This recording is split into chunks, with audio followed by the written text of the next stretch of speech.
প্রিয় দর্শক, আমি তো এসে পড়েছি। এই যে ভিডিওটা দেখতেছেন না, খুব সুন্দর মনোরম দৃশ্য, সুসজ্জিত ফুল বাগানওয়ালা যে ভিডিওটা দেখতেছেন না, খুবই আকর্ষণওয়ালা মডার্নওয়ালা যে ভিডিওটা দেখতেছেন, এটা আমাদের কুমিল্লার সার্কিট হাউসের ভিডিও। এটা কুমিল্লার সার্কিট হাউস 2026 সালের সবচেয়ে মনোরম, আকর্ষিত, মডেল, সৌন্দর্য সবচেয়ে বড় বাংলাদেশের সার্কিট হাউসগুলোর মধ্যে কুমিল্লার সার্কিট হাউস অন্যতম। একেবারে সেরা অবস্থানে আছে কুমিল্লা। কেন বিভাগ দিবেন না কুমিল্লারে? কেন কুমিল্লা বিভাগ হবে না? কুমিল্লা বিভাগ পাওয়ার উপযুক্ত। এত সুন্দর মনোরম দৃশ্য, বহুতল ভবনওয়ালা সার্কিট হাউস একমাত্র সারা বাংলাদেশের ভিতরে কুমিল্লাতে আছে।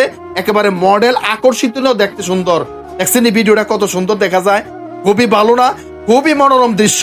এখানে যখন আপনি যাবেন, ঘুরতে যাবেন, তখন আপনার মন প্রশান্ত হয়ে যাবে, শান্ত হয়ে যাবে, আপনার খুব ভালো লাগবে, খুবই মন ঠান্ডা হয়ে যাবে। আপনি যত ঝামেলার মধ্যে, যত টেনশনের মধ্যে থাকেন না কেন, যত ডিপ্রেশন আপনি কাটান না কেন, সমস্ত ডিপ্রেশন এখানে গেলে দূর হয়ে যাবে।